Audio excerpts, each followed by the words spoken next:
This time, it's all about classroom locker. Are you ready to face the fear?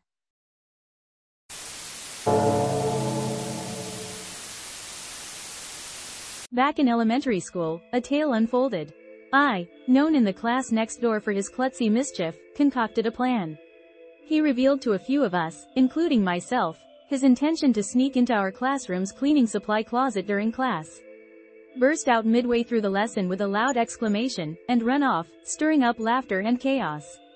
It seemed like an attempt at heroics through pranks. Common or not, I'm not sure.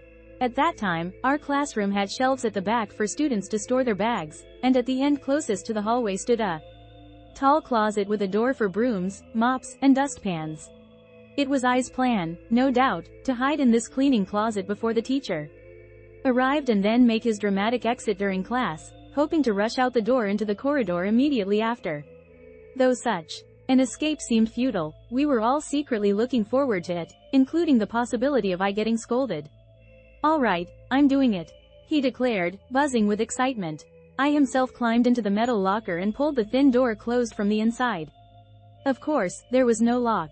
Soon, the teacher appeared, and what the lesson was about I've forgotten, but class began as usual.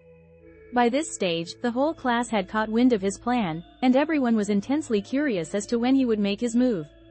We occasionally glanced back or chuckled under our breath at the soft clangs and other noises emanating from the locker. However, as time passed, there was no sign of him coming out.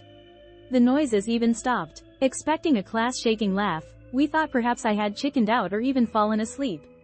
What a fool, we mused among ourselves, whispering and giggling over our wild guesses. As class eventually ended with the usual commands of standing, bowing, and sitting, we waited for the teacher to leave before we approached the locker. Imagining a smirking eye or even one snoring away, we opened the locker door with a simple pull. What we were met with instead was a scream, an outburst of utter panic from I. His face was drenched in tears, his shirt and pants stained with blood from where he had apparently injured himself in the confined space. "What happened? What's going on?" we demanded as I, trembling and unable to stand, crawled out on all fours, screaming incoherently. Listening closely, it seemed he was shouting about the door not opening, about no one coming to his aid. Chaos ensued, and I was quickly taken to the hospital. The teachers interrogated us, but we were just as clueless. This wasn't a case of bullying. It came to light later that I had intended to spring out just a few minutes into the class, even making light noises on purpose initially. When it was time to emerge, though, he found the door unexpectedly jammed.